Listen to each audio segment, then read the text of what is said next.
மனிதர்களை வணங்கிக் கொண்டிருந்த, மரங்களை வணங்கிக் கொண்டிருந்த, விலங்குகளை வணங்கிக் கொண்டிருந்த, பறவைகளை வணங்கிக் கொண்டிருந்த, இருந்தவர்களை வணங்கிக் கொண்டிருந்த, இறப்பவர்களை வணங்கிக் கொண்டிருந்த, அரசியல்வாதிகளையும் பெரும்பணக்காரர்களையும் வணங்கிக் கொண்டிருந்த, முற்றிலும் அல்லாஹ்வுக்கு இணை கற்பித்துக் கொண்டிருந்த, பட்டுக்கோட்டைக்கு அருகே இருக்கிற பண்ணவையல் என்கிற ஒரு கிராமத்திலே இருந்து கொண்டு உலகத்திலே எங்கெல்லாம் முஸ்லிம்கள் அடக்குமுறைக்கு ஆளாக்கப்படுகிறார்களோ அதையெல்லாம் பார்த்து ரசித்துக் கொண்டிருந்த, எங்கெல்லாம் இஸ்லாமிய மக்கள் வேதனைக்கு உள்ளாக்கப்படுகிறார்களோ அதையெல்லாம் பார்த்து கைதட்டி சிரித்துக் கொண்டிருந்த, RSS சங்பரிவார கூட்டங்களுடைய இயக்கத்திலே அடிப்படை உறுப்பினராக இணைந்து கொண்டு இந்த நாடு இந்து நாடு, இந்து மக்கள் சொந்த நாடு என்று பிள்ளையாரே தன்னுடைய தோளிலே சுமந்து அதிராம்பட்டினம் வீதிகளிலே வலம் வந்து முற்றிலும் இஸ்லாமிய மார்க்கத்திற்கு விரோதியாக இருந்து கொண்டிருந்த என்னை தேர்ந்தெடுத்து எனக்கு நேர்வழி தந்து புனிதமிக்க ஜும்மாவினுடைய இந்த தினத்திலே தன்னுடைய மார்க்கத்தை சொல்ல வைத்திருக்கிறானே அந்த அல்லாஹ்வுக்கே புகழ் அனைத்தும். கண்ணியத்திற்குரிய எல்லாம் வல்ல அல்லாஹ்வின் நல்லடியார்களே, அல்லாஹ் நம் மீது கடமையாக்கி இருக்கிற இந்த ஜும்மாவினுடைய தினத்தில் அவனுக்கான வணக்க வழிபாடுகளை செய்துவிட்டு அவனுடைய அருள்வரங்களை அள்ளி செல்வதற்காக இங்கு நாம் கூடியிருக்கிறோம். இந்த நேரத்தில் நாம் எதை பற்றி பேசப் போகிறோம் என்று சொன்னால், இந்த இஸ்லாமிய மார்க்கம் கூறியிருக்கிற, இந்த இஸ்லாமிய மார்க்கம் நமக்கு எடுத்து சொல்லி இருக்கிற, இந்த இஸ்லாமிய மார்க்கம் நமக்கு அறிவுரை வழங்கி இருக்கிற இந்த சமத்துவத்தையும் சகோதரத்துவத்தையும் பற்றி தான் இன்றைக்கு நாம் பேசப் போகிறோம். என்ன காரணம் என்னவென்று சொன்னால், இந்த இந்திய நாட்டில் RSS சங்பரிவார கூட்டங்கள் இன்றைக்கு ஆட்சி அதிகாரத்தில் அமர்ந்தார்களோ அன்றிலிருந்து இன்றைக்கு வரை இந்திய நாட்டில் இருக்கக்கூடிய தலித் மக்கள், ஒடுக்கப்பட்ட மக்கள், தாழ்த்தப்பட்ட மக்கள் வேதனைக்கு உள்ளாக்கப்படுகிறார்கள், வன்முறைக்கு உள்ளாக்கப்படுகிறார்கள். தலித் இளைஞர்கள் நிர்வாணப்படுத்தி கட்டையாலும் கம்புகளாலும் தாக்கி அடிக்கப்படுகிறார்கள். தலித் சிறுமிகள் கற்பழித்து மரத்திலே தூக்கில் தொங்கவிடப்படுகிறார்கள். எங்கு பார்த்தாலும் தலித்துகளுக்கு எதிரான ஒரு நிலைப்பாடை இந்த கேடி அரசாங்கம் எடுத்துக் கொண்டிருக்கிறது. நம்முடைய சகோதரர்களுக்கு தோணும், தலித் மக்கள் மட்டும் பாதிக்கப்படவில்லையே, இஸ்லாமிய மக்களும் சேர்த்துத்தானே பாதிக்கப்படுகிறார்கள் என்று. மாற்று கருத்தில்லை. அதை ஒருபுறம் ஒதுக்கி வைத்துவிட்டு இந்திய நாட்டில் இன்றைக்கு தலித் மக்கள் அதிகம் வன்முறைக்கு உள்ளாக்கப்படுகிறார்கள். அவர்கள் மீது வன்கொடுமைகள் தாக்கப்படுகிறது, அவர்களுடைய வீடுகள் சூறையாடப்படுகிறது, அவர்கள் சேர்த்து வைத்த சிறுக சேர்த்து வைத்த அந்த பொருளாதாரங்கள் சூறையாடப்படுகிறது, அந்த பெண்கள் மானவங்கப்படுத்தப்படுகிறார்கள், அந்த தலித் இளைஞர்கள் இன்றைக்கு ஆதிக்க சாதியினரால் தாக்கப்பட்டுக் கொண்டிருக்கிறார்கள். முழுக்க இந்திய தேசத்தில் அவர்களுக்கு எதிரான ஒரு நிலை இப்பொழுது இருந்து கொண்டிருக்கிறது. இந்த நேரத்தில் நாம் எல்லாம் வேடிக்கை பார்த்துக் கொண்டிருக்கிறோம். எதை வேடிக்கை பார்த்துக் கொண்டிருக்கிறோம்? தலித் மக்களுக்கு எதிரான ஒரு நிலைப்பாட்டை இன்றைக்கு மத்திய அரசாங்கம் எடுத்துக் கொண்டிருக்கிறது. இந்த தாக்குதல்களையும் இந்த நடவடிக்கைகளையும் நாம் வேடிக்கை பார்த்துக் கொண்டிருக்கிறோம். சமத்துவத்தையும் சகோதரத்துவத்தையும் இந்த உலகத்துக்கு எடுத்துச் சொல்ல வேண்டிய முஸ்லிம் மக்களாகிய நாம் வேடிக்கை பார்த்துக் கொண்டிருக்கிறோம். இதை என்ன பாய் பண்ண முடியும்? நாம என்ன பாய் பண்ண முடியும்? நம்மளையே அயல் நாட்டம்ங்கிறான், நம்மளையே தீவிரவாதிங்கிறான், நீ பாகிஸ்தானுக்கு குடி போங்கிறான், நம்முடைய பெண்களுடைய கருவை கிழிச்சு குழந்தை எடுத்து வெளியில தூக்கி வீசுறான், நம்மளையே தீவிரவாதிங்கிறான். இதை நாம என்ன பாய் தலித் மக்களுக்கு குரல் கொடுக்க முடியும் என்கிற அவநம்பிக்கை நம்முடைய மக்கள் மனத்திலே, அது உள்ளத்திலே நிரம்ப வெளிகிறது. நம்முடைய இஸ்லாமிய சகோதர சகோதரிகள் மத்தியிலே, அவருடைய உள்ளத்திலே, அவருடைய நெஞ்சத்திலே இந்த ஒரு அவநம்பிக்கை நிரம்பி வருகிறது. இந்த அவநம்பிக்கை முதலில் நம்முடைய உள்ளத்திலிருந்து எடுத்தெறியப்பட வேண்டும். ஏனென்று சொன்னால், இறைத்தூதர் ஸல்லல்லாஹு அலைஹி வஸல்லம் அவர்கள் நமக்கு அறிவுரை வழங்கிய இந்த சமத்துவத்தையும் சகோதரத்துவத்தையும் நிலைநாட்ட வேண்டிய பொறுப்பு நமக்கு இருக்கிறது. நாம வாட்டுக்கு அமைதியை வேடிக்கை பார்த்தோம்னு சொன்னா, நாளை மறுமையில அல்லாஹ் சட்டையை முடிச்சு கேள்வி கேட்பான். ஏண்டா, நீ வாழ்ந்து கொண்டிருக்க சமகாலத்தில், நீ வாழ்ந்து கொண்டிருந்த அந்த சம நேரத்தில் சகோதரன், தாழ்த்தப்பட்ட மக்கள், ஒடுக்கப்பட்ட மக்கள், தலித் மக்கள் வன்முறைக்கும் தாக்குதலுக்கும் உள்ளானார்களே, அதையெல்லாம் பார்த்து நீ வேடிக்கை பார்த்துக் கொண்டிருந்தாயா என்று நம்மை சட்டையை முடிச்சு அல்லாஹ் நாளை மறுமையிலே கேள்வி கேட்பான். அப்ப என்ன செய்யணும்? சமத்துவத்தையும் சகோதரத்துவத்தையும் நிலைநாட்ட வேண்டும் என்று சொன்னால் பாவப்பட்டவனோடு இணக்கமாக வாழ வேண்டும், ஏழையை அனுசரணையாக பார்க்க வேண்டும், ஏழைகளை நம்ம அதிகம் உதவிகள் செய்து அவர்களோடு உள்ளார்ந்த ஒரு அன்போடு நட்பு வைத்து பழகி அவர்களோடு ஒரு இணக்கமான ஒரு நிலையை ஏற்படுத்த வேண்டும். தலித் மக்கள் பாதிக்கப்படுகிறார்கள் என்று சொன்னால், தலித் மக்கள் தாழ்த்தப்படுகிறார்கள் என்று சொன்னால், அவங்க வீட்டுல போய் நின்று அவங்க அடி வாங்குறப்ப நாம போய் உருட்டுக்கட்டையோடையும் கம்பியோடையும் துப்பாக்கியோடையும் டீச்சர் வரையோடையும் போய் நீங்க நிக்கணும்னு அவசியம் இல்லை. நம்முடைய பள்ளிவாசல்களிலிருந்து, நம்முடைய இல்லத்திலிருந்து, நம்முடைய உள்ளத்திலிருந்து சமத்துவத்தையும் சகோதரத்துவத்தையும் லேச நடைமுறைப்படுத்தி காட்டினாலே போதும், அதுவே மிகப்பெரிய தாவா. இன்றைக்கு மாற்று மத சகோதரர்களுக்கு இந்த இஸ்லாத்தை பற்றி நாம தெளிவுபடுத்துவதற்காக மார்க்க விளக்க பொதுக்கூட்டங்கள் போடுகிறோம். தெருமுனை கூட்டங்கள் போடுகிறோம், தமிழிலே குர்ஆனை வழங்கிக் கொண்டிருக்கிறோம், மாமனிதர் நபிகள் நாயகம் புத்தகத்தை கொடுத்து அழைப்பு பணியில் ஈடுபட்டுக் கொண்டிருக்கிறோம். இதெல்லாம் அவசியம், நாம் மாற்று கருத்தில்ல. ஆனால் நம்முடைய உள்ளத்திலே, நம்முடைய இல்லத்திலே, நம்முடைய பள்ளி வாசல்களிலிருந்து நாம சமத்துவத்தையும் சகோதரத்துவத்தையும் லேச நடைமுறைப்படுத்தி காட்டினாலே போதும், ஏராளமான மக்களை இந்த இஸ்லாமிய மார்க்கம் வென்றெடுத்துவிடும்.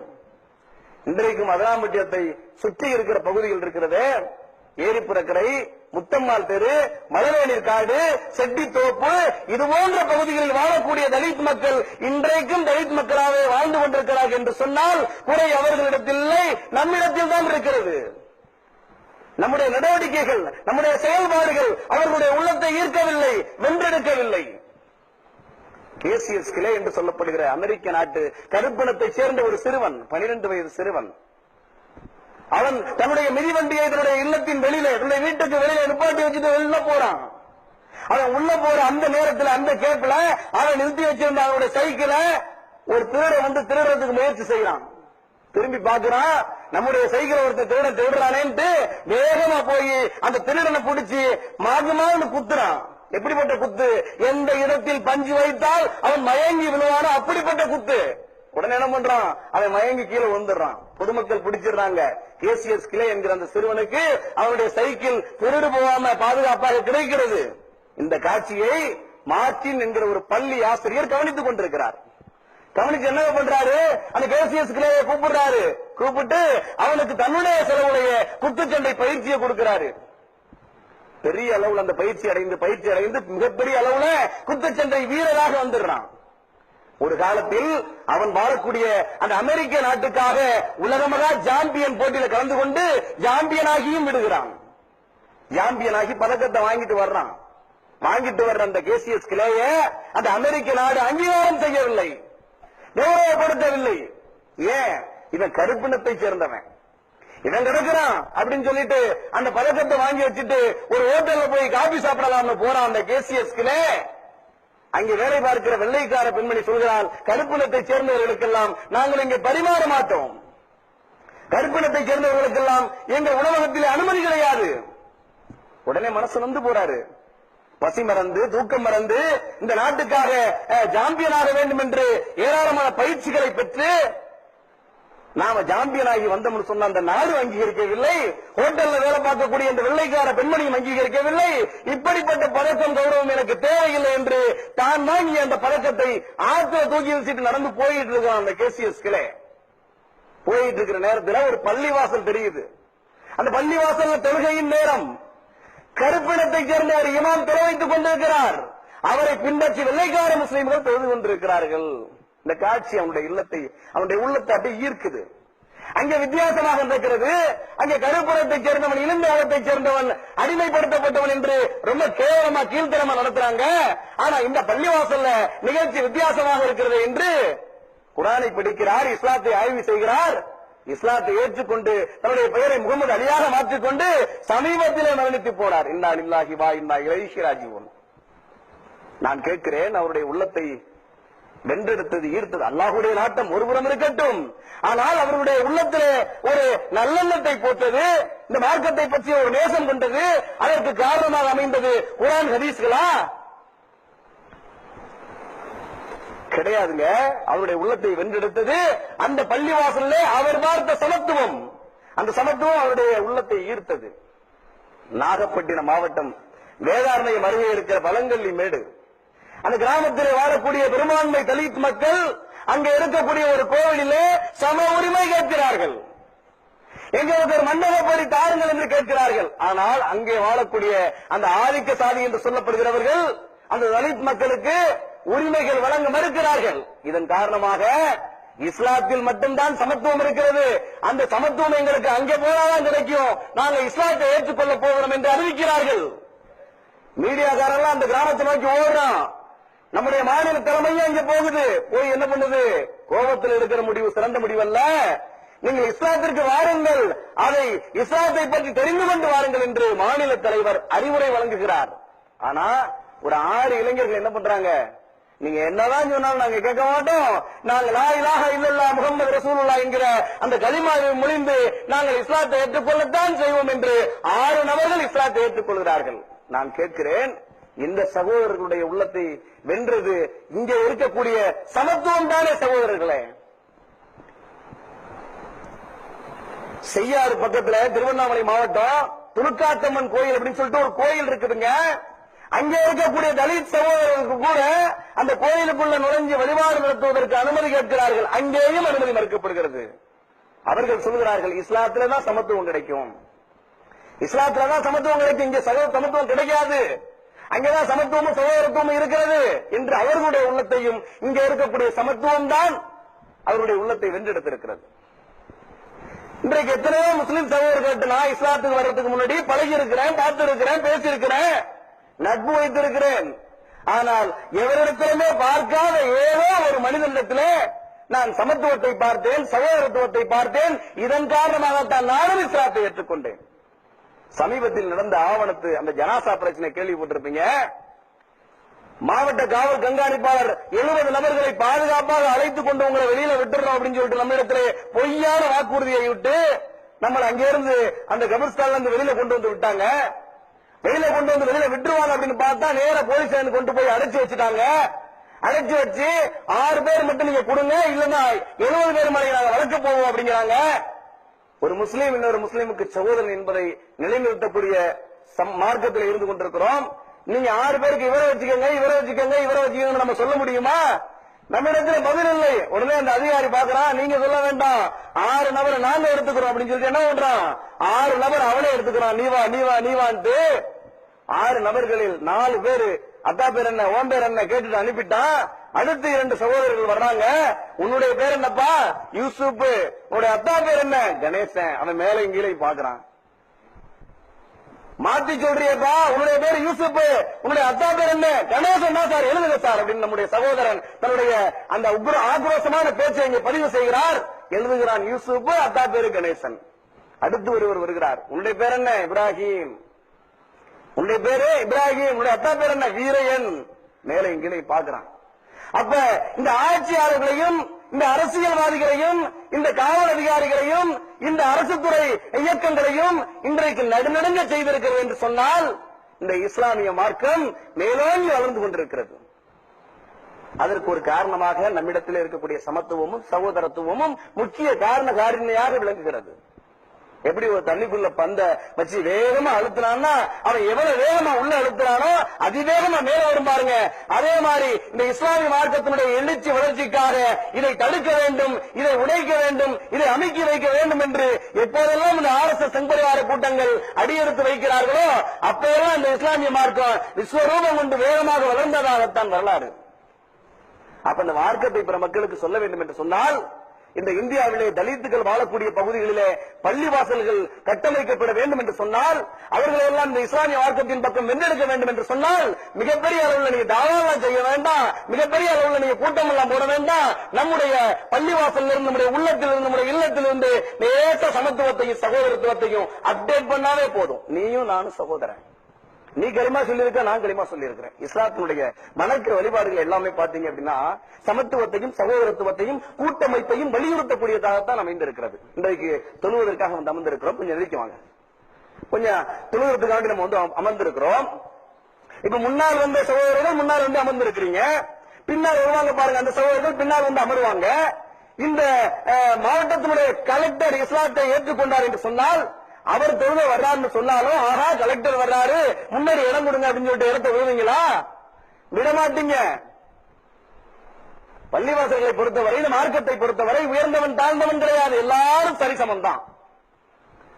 இறைத்தூதர் ஸல்லல்லாஹு அலைஹி வஸல்லம் அவர்கள் தன்னுடைய அந்த இறுதி ஹஜ்ஜினுடைய அந்த ஹஜ்ஜத்துல் விதா என்று சொல்லப்படுகிற இறுதி பேருரையில உரை நிகழ்த்துறாங்க. அரபி பேசுறவன் பேசாதவனை விட, பேசாதவன் பேசுறவனை விட, செல்வத்தில் உயர்ந்தவனை விட, பொருளாதாரத்தை குறைந்திருக்கிறவன் அவனை விட, கருப்பனை விட வெள்ளையே, வெள்ளையனை விட கருப்பவன். இங்க யாரும் உயர்ந்தவன் தாழ்ந்தவன் கிடையாது. அல்லாஹ்விடத்தில் யார் சிறந்தவர் தெரியுமா? ஏற்றத்தில் எவர் சிறந்தவரோ அவரே இறைவனிடத்தில் சிறந்தவர். போட்டு அன்னைக்கே போட்டு உடைச்சிட்டாங்க இறை தூதர் ஸல்லல்லாஹு அலைஹி வஸல்லம் அவர்கள். அப்ப அப்படிப்பட்ட மார்க்கத்தில் இருந்து கொண்டிருக்கிறோம். இந்த வணக்க வழிபாடு கூட சமத்துவத்தையும் சகோதரத்துவத்தையும் தான் போதித்து காட்டுகிறது. தொழுகையாக இருக்கட்டும், நோன்பாக இருக்கட்டும், ஜக்காத்தாக இருக்கட்டும், அந்த இப்தாராக இருக்கட்டும், கஜ்ஜாக இருக்கட்டும், எதுவாக இருக்கட்டும், எல்லாமே சமத்துவத்தையும் சகோதரத்துவத்தையும் கூட்டமைப்பையும் தான் வலியுறுத்துகிறது.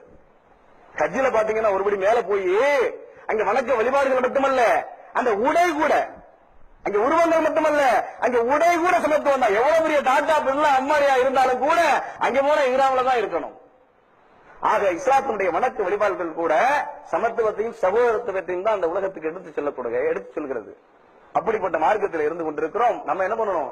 சமத்துவத்தையும் சகோதரத்துவத்தையும் நடைமுறைப்படுத்தி காட்டலாம். ஆனா நம்மிடத்தில் இது இருக்கிறதா? மனசாட்சியை தொட்டு சொல்லுங்கள், உள்ளத்தை தொட்டு சொல்லுங்கள். யாரோ ஒருவரிடத்திலே கண்ட சமத்துவமும் சகோதரத்துவம் தான் இப்ப நான் சொன்ன இத்தனை பேர்களையும் இஸ்லாத்தின் பக்கம் கொண்டு வந்திருக்கிறது.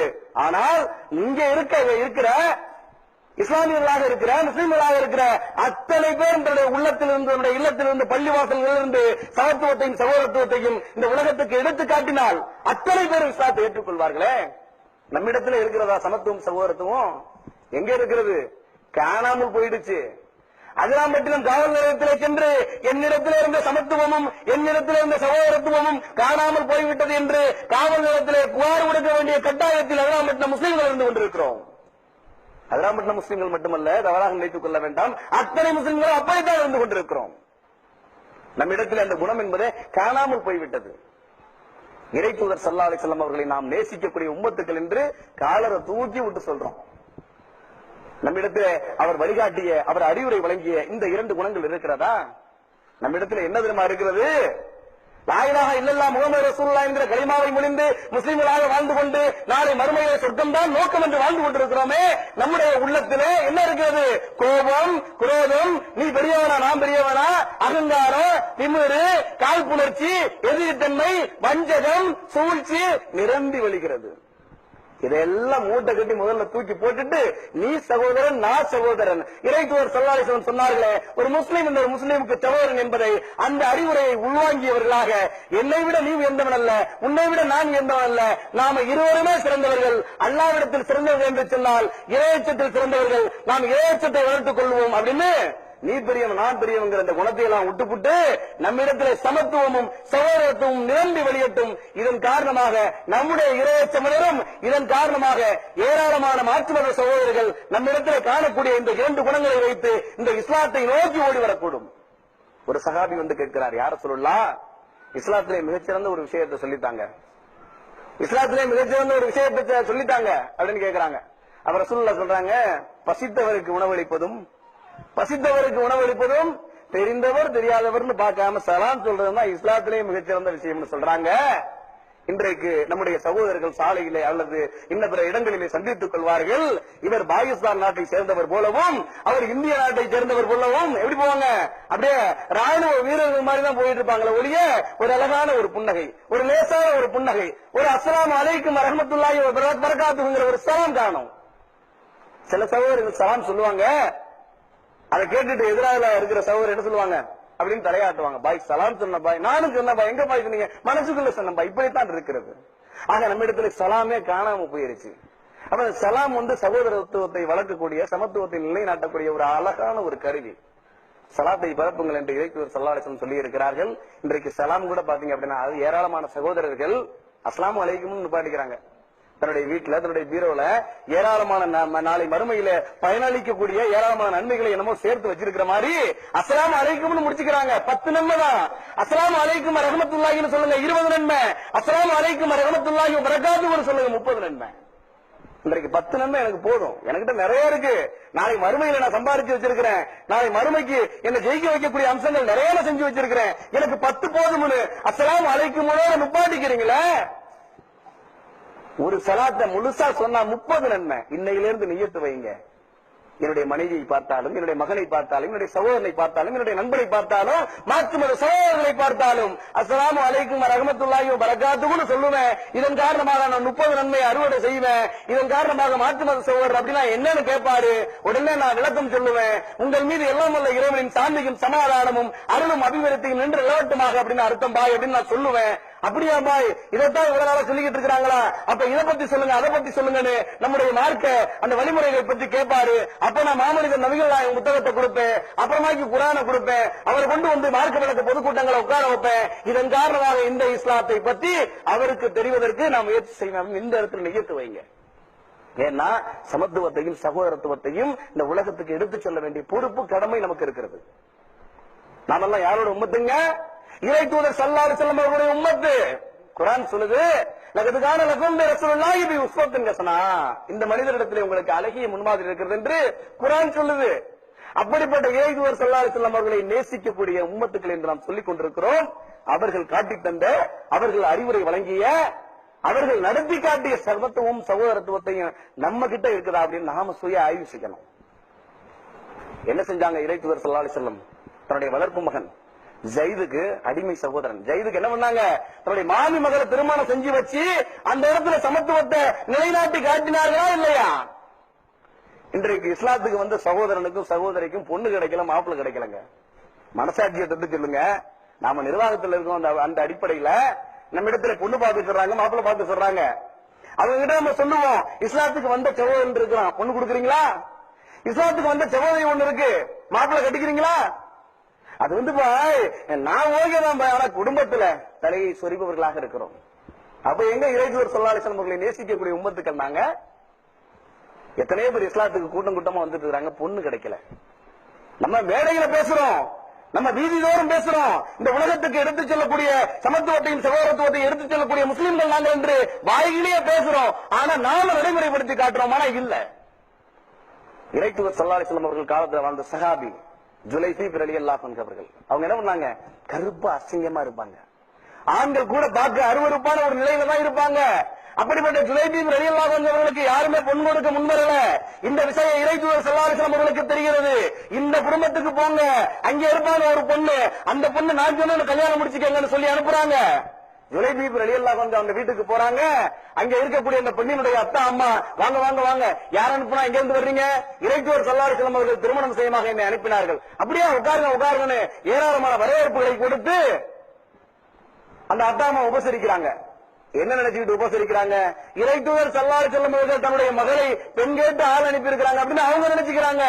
அப்புறமாக்கி தான் விஷயம் தெரிய வருது, பெண்ணு எனக்கு, உங்களுக்கா? முடியாது முடியாது, ரிஜெக்ட் பண்ணிடுறாங்க. அவர் எந்திரிச்சு இறை தூதர் ஸல்லல்லாஹு அலைஹி வஸல்லம் அவர்களை பார்ப்பதற்காக எந்திரிச்சு அப்படி வெளில வர்றாரு. உள்ள இருக்கிற பெண்மணி நில்லுங்கள் நில்லுங்கள் அப்படிங்கிறாங்க. அவர் நிக்கிறாரு. உங்களை அனுப்பியவர் யார்? இறை தூதர் ஸல்லல்லாஹு அலைஹி வஸல்லம் அவர்கள். எதற்காக? உங்களை நான் மணந்து கொள்ள வேண்டும் என்பதற்காக அனுப்பியிருக்கிறாங்க. இறை தூதர் ஸல்லல்லாஹு அலைஹி வஸல்லம் அவர்கள் அனுப்பினார்களா? நான் மணந்து கொள்கிறேன். உடனே அத்தா அம்மா தடப்படுறாங்க. உனக்கு தெரியாது, சின்ன பிள்ளை, உனக்கு தெரியாது, உனக்கு தெரியாது.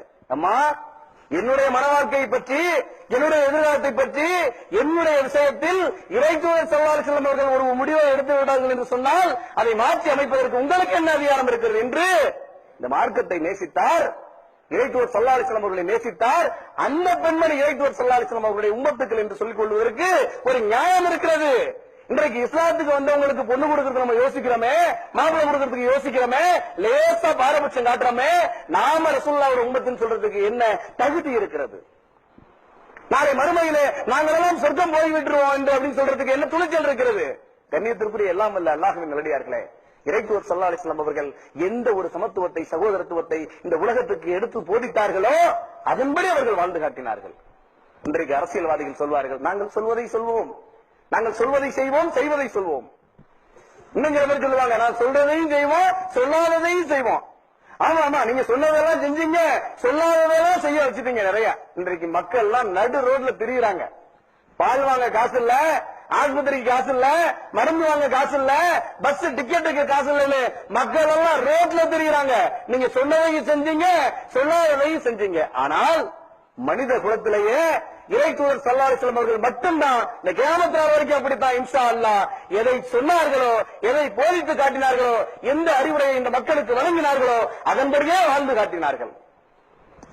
இறை தூதர் ஸல்லல்லாஹு அலைஹி வஸல்லம் அவர்கள் மரணத்துக்கு பிறகு சஹாபாக்கள் புடைசூழ பிலால் ரலியல்லாஹு அன்ஹு அவர்கள் எல்லாம் அமர்ந்திருக்கிறார்கள். அப்துல் கலாம் மரணிச்சு போனாரு. அவர் எப்ப மரணிச்சாரோ, அவர் மரணிச்சதுக்கு அப்புறம் சமூக வலைதளங்கள்ல அவர் கூட கையெழுத்து போட்டது, அவர் கூட போட்டோ எடுத்தது, அவர் கூட சாப்பிட்டது எல்லாத்தையும் என்ன பண்ணாங்க? சகோதரர்கள் அப்டேட் பண்ணாங்களா இல்லையா? அப்லோடு பண்ணாங்களா இல்லையா? அது ஒரு நினைவுகளை பகிர்ந்து கொள்கிறார்கள். அதே மாதிரிதான் இறைத்தூதர் ஸல்லல்லாஹு அலைஹி வஸல்லம் அவர்கள் மரணித்த பிறகு சஹாபாக்கள் அவர்களை பற்றிய நினைவை பகிர்ந்து கொள்கிறார்கள். சில பேர் சொல்றாங்க, நான் ரசூலுல்லாஹ் ஒது செய்ய தண்ணி எடுத்து கொடுத்திருக்கிறேன், நான் ரசூலுல்லாஹ்வோட ஆடை எடுத்து கொடுத்திருக்கிறேன், நான் ரசூலுல்லாஹ்வுக்கு காலணி எடுத்து போட்டிருக்கிறேன். இந்த மாதிரி என்ன பண்றாங்க? ரசூலுல்லாஹ்வோட வாழ்ந்த அந்த அனுபவங்களை பகிர்ந்து கொண்டிருக்கிறார்கள். பிலால் ரலியல்லாஹு அன்ஹு அவர்கள் எப்படிப்பட்ட பிலால்? ஆரம்ப காலத்தில் இந்த இஸ்லாத்தை இறைத்தூதர் ஸல்லல்லாஹு அலைஹி வஸல்லம் அவர்கள் பிரச்சாரம் செய்தார்கள். சொற்ப நபர்கள் ஏற்றுக்கொண்டார்கள். ஏற்றுக்கொண்ட சொற்ப நபர்கள்லயே 7 பேர் மட்டும்தான் இந்த இஸ்லாத்தை வெளி உலகத்துக்கு பிரகடனப்படுத்தினார்கள். தான் ஏற்றுக்கொண்ட இஸ்லாத்தை வெளி உலகத்துக்கு துணிச்சலா சொன்னாங்க. அந்த 7 பேர் யாரு? இறைத்தூதர் ஸல்லல்லாஹு அலைஹி வஸல்லம் அவர்கள். அவங்க நபி, அவங்க சொல்லித்தான் ஆகணும். இரண்டாவது யார்? அவர்களுடைய மனைவி கதீஜா நாயகி. மூன்றாவது யார்? உண்மை தோழர் அபூபக்கர் ரலியல்லாஹு அன்ஹு அவர்கள். இவங்க 3 பேருமே பணபலம் படைபலத்துல கொஞ்சம் உயர்ந்தவர்கள். இவர்கள் வெளியிலே சொன்னதில் ஒன்றும் ஆச்சரியம் இல்லை. ஆனால் வெளியிலே சொன்ன ஓபனா டிக்ளேர் பண்ண 7 பேர்ல இந்த 3 பேரை தவிர பாக்கி 4 பேர் யார் தெரியுமா? யாசீர், அம்மார், பிலால், சுமையா, 4 பேருமே அடிமைகள். அடிமைகளை கொண்டு மார்க்கத்தை அல்லாஹ் மேலோங்க செய்தான். அப்படிப்பட்ட தலித் மக்கள், அப்படிப்பட்ட ஒடுக்கப்பட்ட மக்கள், அப்படிப்பட்ட அடிமைப்படுத்தப்பட்ட மக்கள் இந்த இந்தியாவில் என்ன பண்றாங்க? ஏராளமான சித்திரவதைக்கு உள்ளாக்கப்படுறாங்க.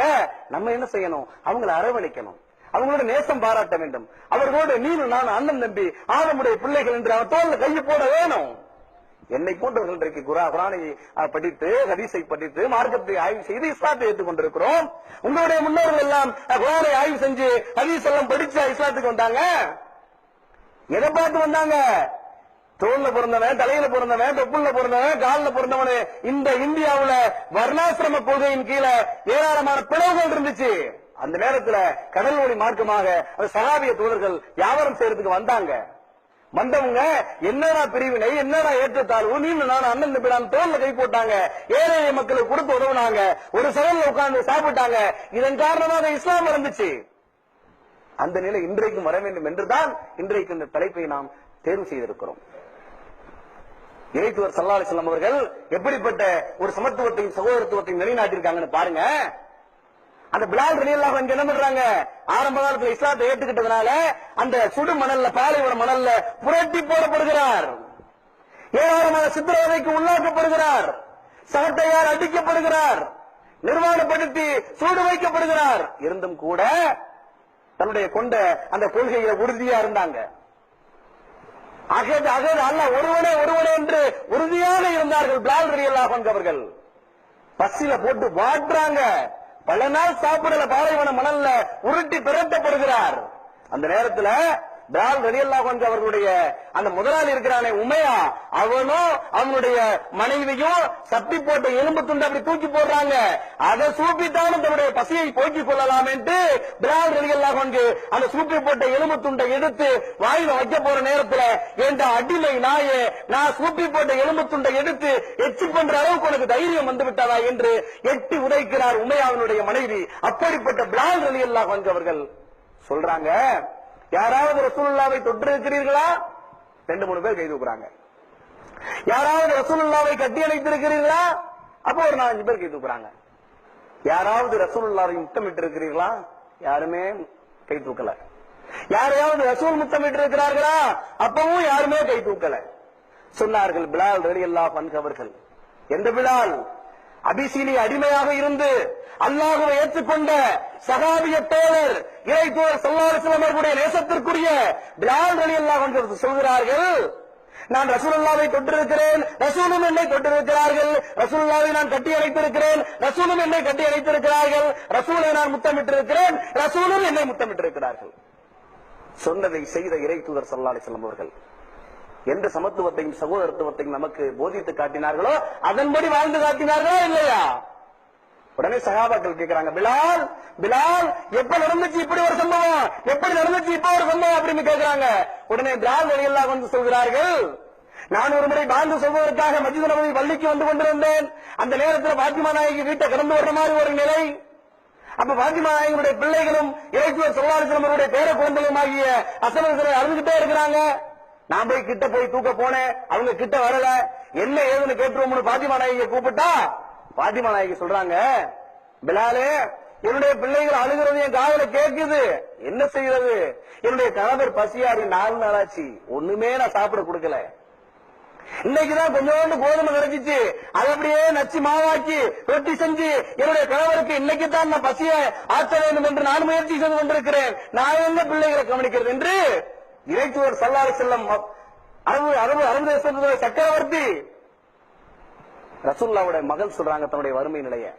உடனே பிலால் ரலியல்லாஹு என்ன பண்றாங்க, அப்படியாமா கவலைப்படாதீங்க, பிள்ளைங்க என்கிட்ட வரமாட்டேங்கிறாங்க, நீங்க போய் பிள்ளைங்களை சரி பண்ணுங்க, இந்த கோதுமையை நான் மாவாக்குகிறேன் என்று அவங்களுக்கு வேண்டிய அந்த பணிவிடைகள்லாம் செஞ்சு கொடுத்து தாமதிச்சுட்டு பள்ளிக்கு போறாங்க.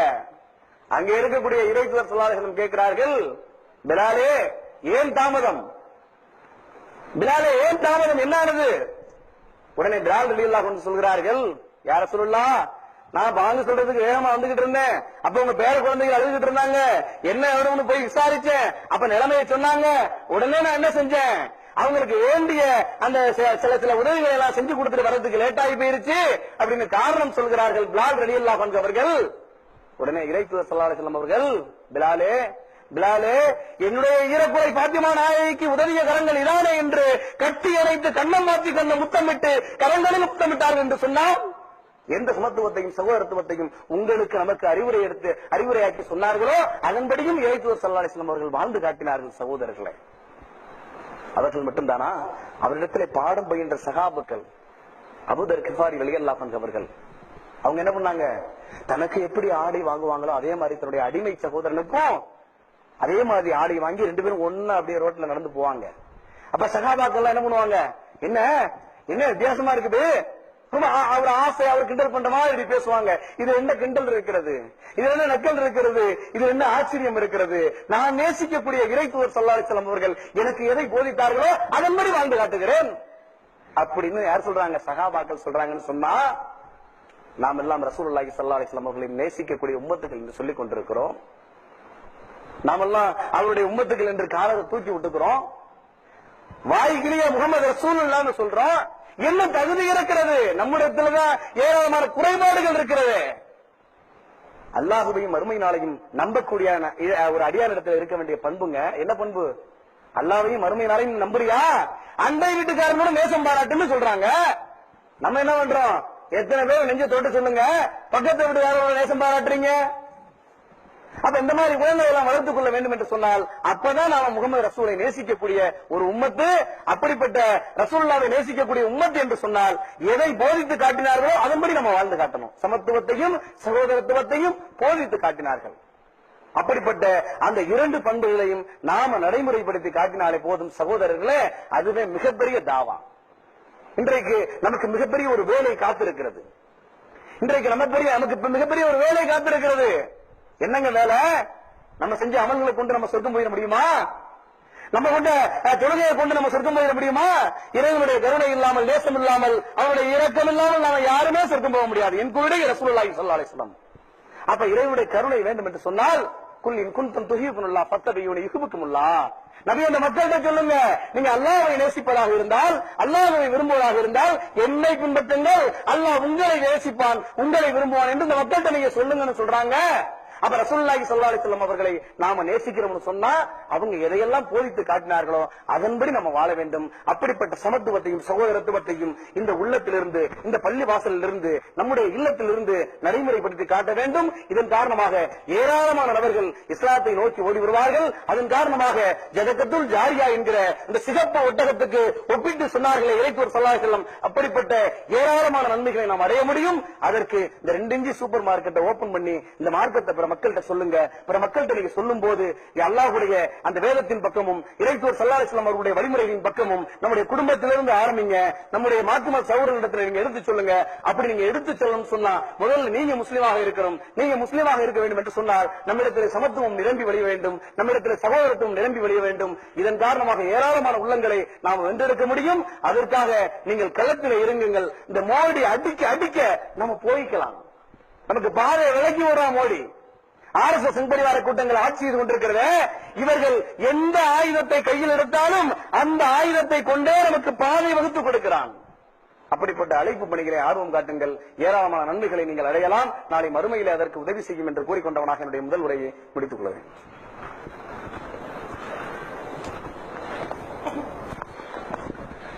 கண்ணியத்திற்குரிய எல்லாம் உள்ள அல்லாஹ்வின் நல்லடியார்களே, 5 வருடங்களுக்கு முன்பு இந்த இஸ்லாத்தை நாம் ஏற்றுக்கொண்டோம்.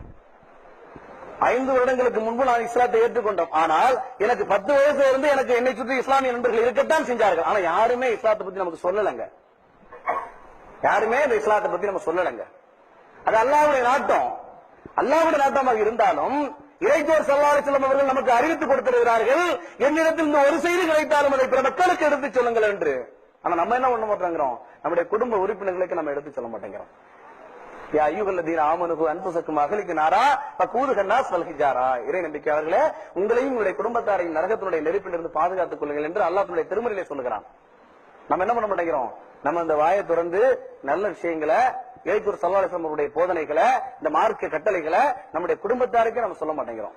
அப்ப அந்த மாதிரி விஷயங்களை நீங்க ஆர்வம் காட்டுங்க என்று, அந்த சமத்துவத்தையும் சகோதரத்துவத்தையும் நடைமுறைப்படுத்தி காட்டுங்கள் என்று நம்ம முதல் உரையில நம்ம சொன்னோம். இந்த 2வது உரையில எதை பற்றி பேசுவோம் என்று சொன்னால், அல்லாஹ்வின் பாதையில் இறைத்தூதர் ஸல்லல்லாஹு அலைஹி வஸல்லம் அவர்கள் ஏராளமான போர்களை நடத்தினார்கள். அல்லாஹ்வின் பாதையில் இறைத்தூதர் ஸல்லல்லாஹு அலைஹி வஸல்லம் அவர்கள் ஏராளமான போர்களை நடத்தினார்கள். அந்த போருக்கு போயிட்டு திரும்பி வர்ற நேரத்துல அந்த போருக்கு யாரெல்லாம் போனாங்களோ அவங்களுடைய குடும்ப உறுப்பினர்கள் மதீனாவுடைய எல்லையில வந்து காத்துட்டு இருப்பாங்க. என்னுடைய அத்தா வந்துட்டார், என்னுடைய மகன் வந்துட்டார், என்னுடைய கணவன் வந்துட்டார், என்னுடைய சகோதரன் வந்துட்டார் என்று போருக்கு யாரெல்லாம் போனாங்களோ அவங்களை வரவேற்பதற்காக மதீனாவுடைய எல்லையில அந்த உறவினர்கள் காத்துக் கொண்டிருப்பார்கள். அந்த நேரத்தில் போருக்கு போயிட்டு இறைத்தூதர் ஸல்லல்லாஹு அலைஹி வஸல்லம் அவர்களும் சஹாபாக்களும் இன்னும் பிற முஸ்லிம்கள் வந்து கொண்டிருப்பார்கள். சகோதரன் என்ன பண்ணுவாரு? சகோதரனை போய் கட்டி தழுவாரு. அத்தா பிள்ளைய போய் கட்டி தழுவாரு. பிள்ளை அத்தா போய் கட்டி தழுவாரு. புருஷன் முன்னாடி போய் கட்டி தழுவி ஆரம்பத்தில் என்ன பண்ணுவாங்க? சந்தோஷத்தை பகிர்ந்து கொண்டிருப்பார்கள். அப்ப உறவுகள் எல்லாம் அந்தந்த உறவுகளை தேடி போய் கொண்டிருக்கும் போது இறைத்தூதர் ஸல்லல்லாஹு அலைஹி வஸல்லம் அவர்கள் மட்டும் என்ன செய்வாங்கன்னா, ஏதோ ஒரு கூட்டத்தை நோக்கி நடந்து கொண்டிருப்பார்கள். எல்லாரும் அவங்க சொந்தக்காரங்களை போயிட்டு ஆள் தழுவி சந்தோஷத்தை பகிர்ந்து கொண்டிருக்கிற நேரத்தில் ரசூலுல்லாஹி ஸல்லல்லாஹு அலைஹி வஸல்லம் என்ன பண்ணுவாங்க? ஏதோ ஒரு கூட்டத்தை மக்களை நோக்கி அப்படி நடந்து போவாங்க. அப்பவே விளங்கி போயிரும், நம்முடைய குடும்பத்திலே உள்ளவர்கள் ஷஹீத் ஆகிவிட்டார்கள், நம்முடைய குடும்பத்திலே உள்ளவர்கள் மரணித்து போய்விட்டார்கள். ரசூலுல்லாஹி ஸல்லல்லாஹு அலைஹி வஸல்லம் அவர்கள் வருவாங்க. அந்த குடும்பத்தைச் சேர்ந்தவங்க மரணித்து போன, அந்த ஷஹீதாகி போன அந்த குடும்பத்தைச் சேர்ந்தவர்கள் எல்லாம் இறைத்தூதர் ஸல்லல்லாஹு அலைஹி வஸல்லம் அவர்களை தாயை போல் அப்படியே சூழ்ந்து கொள்வார்கள். இன்றைக்கு சிறு தூக்கத்தை அல்லாஹ்வின் பாதையில் நாம தியாகம் செய்ய மாட்டேங்கிறோம். சிறிய பொருளாதாரத்தை அல்லாஹ்வின் பாதையில் நம்ம தியாகம் செய்ய மாட்டேங்கிறோம். ஆனா சத்திய சகாபாக்கள் தன்னுடைய உயிரை துச்சமென வைத்து இந்த மார்க்கத்திற்காக, அல்லாஹ்வுடைய அந்த பொருத்தத்திற்காக களத்திலே களம் கண்டவர்கள். ஏராளமான சகாபாக்களும் சகாபிய பெண்களும் தன்னுடைய உயிரை தியாகம் செய்திருக்கிறார்கள். நம்ம லேசா தியாகம் செய்ய மாட்டேங்கிறோம். ஒரு கிராமவாசி வர்றாரு இறைத்தூதர் ஸல்லல்லாஹு அலைஹி வஸல்லம் உங்கள்கிட்ட, அல்லாஹ்வின் தூதரே நான் இஸ்லாத்தை ஏற்றுக்கொள்ள வேண்டும், அல்லாஹ்வின் தூதரே நான் இஸ்லாத்தை ஏற்றுக்கொள்ள வேண்டும், அப்படியா என்று உறுதிமொழி வாங்குகிறார். லா இலாஹ இல்லல்லாஹ் முஹம்மது ரசூலுல்லாஹ் இஸ்லாத்தை ஏற்றுக்கிட்டு போயிடுறாரு.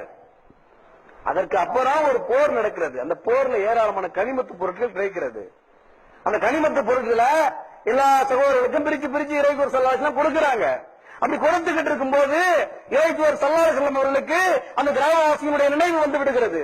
உடனே ஒரு பாட்டை எடுத்து ஓரமா வச்சுட்டு ஆள் அனுப்புறாங்க. ஆள் அனுப்பினவன அந்த சகாபி வர்றாரு, அந்த கிராம சகாபி வந்துட்டு அந்த பொருளாதாரத்தை தூக்கி கொடுக்கறாங்க. இறைத்தூதர் அவர்களே, யா ரசூலுல்லாஹ் இந்த பொருளாதாரத்துக்காக நான் இஸ்லாத்துக்கு வந்தேன்னு நீங்க நினைக்கிறீங்களா? மனிதன்கிற அடிப்படையில இந்த பொருளாதாரத்துக்காக நான் இஸ்லாத்துக்கு வந்தேன்னு நீங்க நினைக்கிறீங்களா? இல்ல ரசூலுல்லாஹ், அல்லாஹ்வின் பாதையில் ஒரு போர் நடைபெற வேண்டும், இந்த மார்க்கத்திற்காக ஒரு போர் நடக்க வேண்டும், அந்த போரிலே நான் கலந்து கொள்ள வேண்டும், கலந்து கொண்டு நான் ஷஹீதாக வேண்டும், என்னுடைய உயிரை தியாகம் செய்ய வேண்டும். எப்படி தெரியுமா? என்னுடைய குரல் வரையிலே ஈட்டி குத்தப்பட்டு நான் கொல்லப்பட வேண்டும். என்ன ஒரு ஆசை பாருங்க, ஈட்டி குத்தப்பட்டு நான் கொல்லப்பட வேண்டும். அப்படியா? இந்த வார்த்தைகள் உங்களுடைய உள்ளத்திலிருந்து வந்துருச்சுன்னு சொன்னா இந்த வார்த்தைகளை அல்லாஹ் உண்மைப்படுத்துவான் அப்படின்னு இறைத்தூதர் சொல்லிடுறாங்க. நீண்ட காலம் கழித்து ஒரு போர் நடக்கிறது. அந்த போரிலே ஏராளமான சகாபாக்கள் கொல்லப்படுகிறார்கள். உயிரோடு இருக்கக்கூடிய சகாபாக்கள் யாரெல்லாம் இறந்து போனாங்க, யாரெல்லாம் மரணிச்சு போனாங்க, யாரெல்லாம் ஷஹீதானாங்கன்னு அப்படியே தேடி தேடி பார்த்துட்டு வர்றாங்க. ஆனா இறைத்தூதர் ஸல்லல்லாஹு அலைஹி வஸல்லம் அவர்கள் மட்டும் கொஞ்சம் விசேஷமா தேடுறாங்க. சகாபாக்கள் கேட்கிறாங்க, யா ரசூலுல்லாஹ் நீங்கள் யாரை தேடுகிறீர்கள்? யா ரசூலுல்லாஹ் நீங்க யாரை தேடுறீங்க? நான் என்னுடைய சகோதரனை தேடுகிறேன், நான் என்னுடைய சகோதரனை தேடுகிறேன். தேடிக்கிட்டே போறாங்க. ஒருத்தர் முதுகு குப்புறகு ஒருத்தர் இருக்கிறாரு, கொல்லப்பட்டு அவரை திருப்பி பார்க்கிறாங்க. அதே சகோதரர் குரல் வலையில் ஈட்டி குத்தப்பட்டு கொல்லப்பட்டு கிடக்கிறார். சகாபாக்கள் மரணத்தை நேசித்தவர்கள், அல்லாஹ்வின் பாதையில் கொல்லப்படுவோமா அப்படின்னு ஆர்வம் காட்டியவர்கள். 5 வருடங்களுக்கு முன்பு இஸ்லாத்தை ஏற்றுக்கொண்டோம். ஏற்றுக்கொண்ட இஸ்லாத்தை பிற மக்களுக்கு எடுத்து சொல்கிறோம். காரணம் என்னவென்று சொன்னால், இறைத்தூர் ஸல்லல்லாஹு அலைஹி வஸல்லம் அவர்கள் சொல்லி இருக்கிறார்கள், என்னிடத்திலிருந்து ஒரு செய்தி கிடைத்தாலும் அதை பிற மக்களுக்கு எடுத்து வைங்கள் என்று. வேற ஒன்னும் செய்யல. லக்கும் தீனுக்கும் வலியதீன். நான் தான் இஸ்லாத்தை ஏற்றுக்கொண்டேன், என்னுடைய மனைவி தான் ஏற்றுக்கொண்டார், 2 பிள்ளைகள் தான் ஏற்றுக்கொண்டார்கள். ஆனால் என்னுடைய உறவுகள் அப்படியே தான் இருக்கிறார்கள். ஆனால் அவர்களுக்கு எடுத்து சொல்லிக் கொண்டிருக்கிறோம். வேற ஒன்னும் இந்த இந்து மதத்திற்கு எதிராக, இந்த இந்து மார்க்கத்துக்கு எதிராக நம்ம ஒன்னும் சூழ்ச்சி பண்ணல, ஒன்னும் போர்கொடி தூக்கல. லக்கும் தீனுக்கும் வலியதீன். நாம நடந்து கொள்கிற விதம் ஏராளமான சகோதரர்கள் சொல்கிறார்கள், இவ்வளவுதான் முஸ்லிமானாவா, நாங்க என்னமோ அப்படி நினைச்சோமா இப்படி நினைச்சோமே ஆச்சரியப்படுறாங்க. நாம சொல்லிக் கொண்டிருப்பதை அவர்களால் தாங்க முடியவில்லை. இந்த மார்க்கத்தை நாம் பின்பற்றுவதை அவர்களால் தாங்கிக் கொள்ள முடியவில்லை. நாம் வளர்க்கக்கூடிய இந்த முடி கூட அவர்களுக்கு மிகப்பெரிய ஒரு அச்சத்தை ஏற்படுத்தி இருக்கிறது. நாங்கள் மறுமையை எதிர்பார்த்து வாழக்கூடிய முஸ்லிம்கள் இல்லையா? சமீபத்தில் 2 நாட்களுக்கு 3 நாட்களுக்கு முன்பு RSS செங்கோட்டையார் கூட்டங்கள் ஒரு உண்ணாவிரத போராட்டத்தை நடத்தினார்கள் பட்டுக்கோட்டையில. அதுல ஒருத்தன் பேசுறான் தைரியமாக, அரபி நாட்டுக்காரனை மிஞ்ச அளவுக்கு தாடியை வச்சுக்கிட்டு ரொம்ப தீவிரமா தெரிகிறான், நான் பார்த்து அவனை கொல்லணும் போல இருக்கு என்று அவன் சொல்கிறார் என்று சொன்னால் உள்ளபடியே நான் சந்தோஷம் அடைந்தேன். அந்த செய்தி எனக்கு எப்போது வந்ததோ அடுத்த கணம் முகநூல்ல ஒரு பதிவை போடுறேன். யாருக்கெல்லாம் முஸ்லீம் அல்லாத சகோதரர்களுக்கு தமிழ்ல குர்ஆன் வேணுமோ உடனே என்ன பண்ணுங்க, என்னுடைய நம்பருக்கு தொடர்பு கொள்ளுங்கள் என்று அடுத்த கணமே நான் போட்டேன்னு சொன்னா, நான் ரசூலுல்லாஹி ஸல்லல்லாஹு அலைஹி வஸல்லம் அவர்களை நேசிக்கிறேன், தைரியமா சொல்றேன். சகாபாக்கள் அவர்களை பின்பற்றுகிறேன், தைரியமா சொல்றேன். அப்ப அன்பிற்கினிய சகோதர சகோதரிகளை, தியாகம் செய்வதற்கு ஆர்வம் காட்டுங்கள், தியாகம் செய்வதற்கு ஆர்வம் காட்டுங்கள். நாளை மறுமைக்கு போற யாருமே உலகத்துக்கு வரதுக்கு ஆசைப்பட மாட்டாங்க. ஆனா ஷஹீதாய் போறாங்க பாருங்க, இந்த மார்க்கத்துக்காக உயிரை கொடுக்கறாங்க பாருங்க, அவங்க மட்டும் திரும்பி வர்றதுக்கு ஆசைப்படுவாங்க. ஏன்னா இதுல என்ன அந்தஸ்துனா இங்க போனவனா அவங்களுக்கு தெரியும், மறுபடியும் வாழ மாட்டோமா, மறுபடியும் அல்லாஹ்வின் பாதையில் உயிரை விட மாட்டோமா என்று ஆசைப்படுவாங்களாம். அதனால உங்களை எல்லாரையும் ஷஹீதாகணும்னு நான் சொல்ல வரலங்க. இந்த 2 இன்ச்சு சூப்பர் மார்க்கெட்டை ஓபன் பண்ணி கொஞ்சம் இந்த மார்க்கத்தை பத்தி பிற மக்களுக்கு எடுத்து சொல்லுங்க. இறைத்தூதர் ஸல்லல்லாஹு அலைஹி வஸல்லம் அவருடைய தலைமுடியில் இருந்து கால் நகம் வரைக்கும், அவங்களுடைய பிறப்பில் இருந்து இறப்பு வரைக்கும் அவங்களை அச்சியசலாக பின்பற்றக்கூடிய அம்சங்கள் 1000 அதை பின்பற்றுங்கள், அதை நடைமுறைப்படுத்தி காட்டுங்கள். இந்த இஸ்லாமிய மார்க்கத்தில் ஏராளமான சகோதரர்களை வென்றெடுப்பதற்கு நம்முடைய நடவடிக்கையை ஒரு காரணமாக அமையும் என்று உங்களுக்கும் எனக்கும் அறிவுரை கூறியவனாக என்னுடைய இந்த உரையை முடித்துக் கொள்கிறேன். வாஹிர் தவான் அல்ஹம்துலில்லாஹி ரப்பில் ஆலமீன். அஸ்ஸலாமு அலைக்கும் வரஹ்மத்துல்லாஹி வபரகாத்துஹு.